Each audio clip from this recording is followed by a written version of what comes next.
What's going on, fellas, ladies? It's your boy, Jones the Great, aka Auntie's Favorite, back at it again with another video. Welcome to the first episode of my new show, Generation Genius. On this show, I will have guests, and we'll be talking about special topics. I will be, just giving you guys creative outlooks, my friends' outlooks on life, just everything. I wanted to originally do this, like about a year ago, and then let's switch this angle real quick. I'm talking to the camera. I wanted to originally do this podcast like a year ago or almost 2 years ago, and I was discussing with my friend Andy. Shout out to her. And originally, I had this idea to do something where I'm like, I want to talk to this generation and future generations and the generations that are way before us to just have a conversation on stuff that is really important to me, whether that be art, culture, everything along those lines. You guys know movies, music, art in general, relationships, sex, Christianity, just a bunch of broad different topics, and that was the goal of this podcast. So for the first episode, something that's been on my brain and my heart is to talk about is happiness and how exactly in this generation or past generations do we define happiness. For me, I feel like happiness to me is like, it can be either super, super simple or it can be super, super advanced and like, there's many, many forms of happiness. Like, let's say for me, like, I don't find happiness in money. And for a long time, when I first had started being a creative, I've always been a creative kid. But when I first started being a creative, I would see like the old Missy Elliott videos or the old Jay-Z videos of just like fancy cars and just like dope costumes and dope outfits and just, rappers getting money. We saw my dude from Paid in Full. You guys know what I'm talking about. I can't think of his name, but it'll come to mind. He had the pink coat on and he had the butters on. I'm just thinking in my head like, yo, that is happiness right there. They're making bread. They're making money. They're chilling. He got baddies in the video. I'm just like, dang, that's money. But then I got a little bit older, and I had my first job. And I'm doing bad. I was like 14, 15. I'm making like $600 a week. I'm landscaping. I'm doing this. And then I'm like, oh, snap. Like, I got to pay bills, though. You know what I mean? So at first, like, yeah, I'm getting this money. I was 14 when I originally had my first job. I'm like 14. I'm getting money, making $600, which for a 14-year-old kid is a lot. But then you realize, like, you see the bills and everything else. You're like, hold on, wait a minute. Like, I actually got money and I got bills I have to pay. You know what I'm saying? I got my phone bill.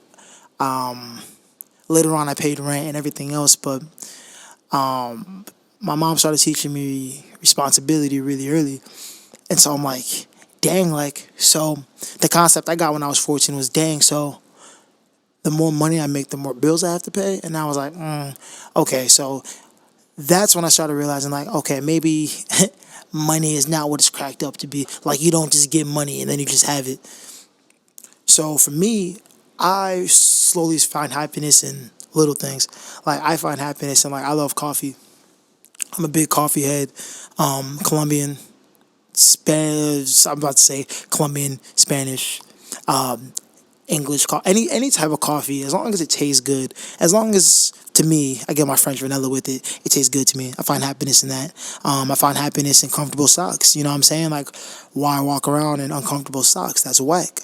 I find happiness in watching a movie. I'm a big movie head. Like, I'm starting to find as I get older, like a lot of 80s and 90s classics, I've seen a lot of them. So it's becoming harder for me to find a good classic movie that I have not seen. But if you guys know any classics, let me know. So for me, I find happiness in watching movies. I love to see new movies and old movies. I find a lot of happiness in being creative and making music, as some of you may know. Every single day I'll jump on my piano. I will just create a melody. And to me, creating a simple melody to me is just one of the easiest things to do. And I find it complex in that I could literally have something in my brain and it could come out completely different on my keyboard. And I'm like, oh, snap. Like, so I find happiness in that. I find happiness in the unknown. Like, I love learning new things. Like, I got my first guitar when I was 13, but I want to pick up another one and get back into that. I find happiness in being a beginner. You know what I mean?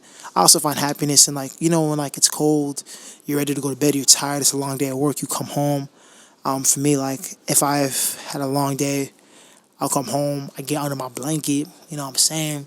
For some of you, you may still have a Snuggie. Snuggies are kind of played out, no offense. I'm just saying, but if whatever you get under, you know what I'm saying? I find happiness in finding a warm blanket and going to sleep early, even though I hate going to bed early.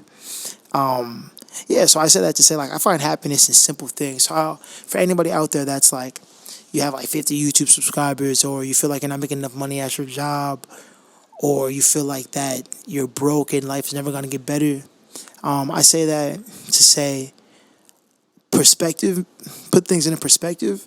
And at the same time, with perspective, I never will compare anybody's situation to mine, but I will say that look at other situations and put perspective into yours. I'm not a fan of the saying, I hate the saying, it can be a whole lot worse. That is the worst saying ever. That's like the worst thing anybody could say is like, yo, it could be a lot worse. I don't say it could be a lot worse, but for me, personally, I'm speaking for myself. When I see things that people actually are living worse than me, I do have to put things into perspective. Like, I have a roof over my head. I am able to brush my teeth every morning. I'm able to eat, you know what I'm saying? I'm relatively healthy, you know what I'm saying? I could definitely be better with the health, but that's a different story. So I feel like a lot of happiness is sprouted from perspective, if that makes sense. So I would say put perspective and then happiness. Don't wait for you to get monetary gains or like temporary gains for your happiness. I would say that your happiness definitely is going to come from you reflecting on things and sitting back and be like, maybe my life is not where I want it to be yet, but let me be content with what I have now. And that's another argument too, because being content can be dangerous too. So you have to have a medium. It's like, so I would say be content with your happiness, but don't be content and get comfortable. It's a weird medium, and I'm going to reflect on that again. That's actually why that's deep. Dang. See, guys, I'm just talking away, and now I just said something I have to think about. But yeah, so for me, like, I'm happy within the sense of I always have to put things in a perspective when I try to rush and go ahead of myself. But I work as if I'm not content with where I want to be. If that makes sense. So I don't work through whatever I'm trying to get through angrily. I walk through it like, okay, you know what? This is very temporary, and I know it gets better as long as I'm working towards something greater. And you even find happiness in that sometimes. Like, I've learned from me, I find happiness in striving. If that makes sense. Like, I find happiness in the grind. I'm like, yeah, I'm grinding. I know where I'm going to be. So I feel like I don't rush the days. Like, I make each day count. But with making each day count, I don't rush the process. I let the process work itself, you know what I'm saying? I let God handle the situation. And within the midst of that, every time I get overworked or feel like it's not working for me, I go, okay, you know what? Let me count to 10, take a breather, and realize that things could be a lot worse. And for me, I'm speaking for me, I'm not speaking for you. You know what I'm saying? I'm saying for me, and if anybody can relate, I'm speaking to you. It gets better as you go further. You just have to realize that in your tough situation that God's got you and that you have to keep working. I think Gary Vee was saying that, like how you have to, it's like macro or micro. It's like work as if you're going to be rich or famous or whatever your monetary gain is. Work as if it's happening tomorrow, even if it takes 5 years, if that makes sense. So that's like the medium between your contentness. Be content in your happiness, but don't be content with the situation if you want it to be better.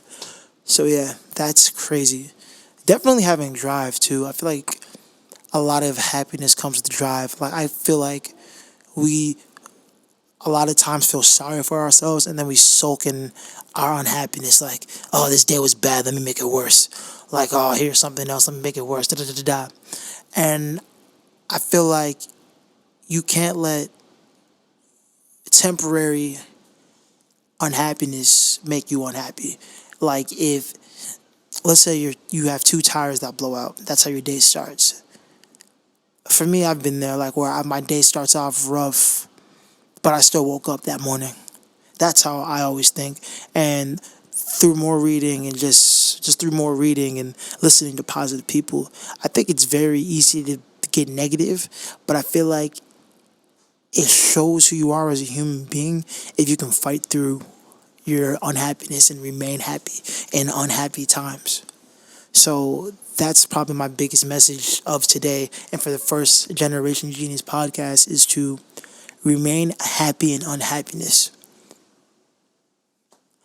Do not let your situation define your mentality as a human being. And I hope that if somebody listening to this right now is having a trash day, that you know that it definitely will get better. And that's temporary. Anything going through the job you hate, screw that job. It's temporary. Walk in there with your chest up. The car you don't like to drive. Hey, if you got a car, it's a hoopty. You know what I'm saying? It may not work how you want it to work, but know that it's going to get better, and the situation definitely gets better. You know what I'm saying? Any situation, you know what I'm saying? Like, I would just say this, like, write down things that make you happy. Simple things. Don't write down money. If you're broke, hey, we've all been broke. You know what I'm saying? I'm not where I want to be financially, but I'm working towards something bigger. So I would say write down simple things that make me happy, and then jot down 5. And if you have 5, make it 10. If you have 10, make it 20. And just jot them down and soak in those things that make you happy. And then try to strive for those happy things every day. And don't stress. Anyway, thank you guys so much for listening. I hope you guys got inspired by this. Thank you, my musicians, my artists, my painters. You keep doing you and going for greatness. This has been your boy Jones the Great. This has been Generation Genius Podcast. Make sure you guys check out the video version if you're listening to audio. And if you're listening to audio, check out the video version on YouTube. I will be coming back to you guys every Sunday. And I'll see you next week. Peace out.